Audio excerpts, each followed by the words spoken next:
ألف مبروك لجماهير النادي الأهلي على مكسب امبارح، لكن للأسف المباراة كانت من أسوأ المباريات اللي أنا شفتها للأهلي والزمالك يمكن في حياتي. الماتش سيء جدا، مفيش أي جمل تكتيكية، مفيش أي فكر للمدربين، مفيش أي قفل للمساحات. حتى لو اللعيبة هتلعب بدون تعليمات المدرب ما شفناش أي لمحات فنية أو ترقيصة واحد على واحد، ما شفناش كوبري، ما شفناش حد بيدي كعب، اللهم إلا يمكن اللمسة بتاعت محمد شريف في الجون الأول، الترقيصة اللي نايم فيها حسام عبد المجيد، والاوفر الحلو اللي عمله عبد الله السعيد ولاعب الزمالك حطه في العارضه. لكن ماتش اهلي وزمالك يطلع بالشكل ده، مفيش اي فرص خطيره للفريقين تذكر يعني، غير يمكن فرصه هنا وفرصه هنا. ماتش سيء جدا. يمكن الحاجه الوحيده الكويسه في الماتش كانت الحكم، يعني انا وجهه نظري انه الحكم كان اداؤه ممتاز، اللهم الا الكوره بتاعت عبد الله السعيد اللي ادى فيها بالكوع كده، دي انا شايفه فيها انذار.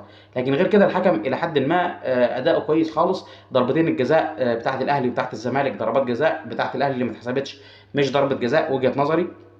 لكن الغريب في الموضوع انه الفريقين ما كانش حتى فيه رغبه، اللهم الا يعني الاهلي كان عنده رغبه ان هو يتعادل ولو المكسب جه كده، يعني هو مش عارف.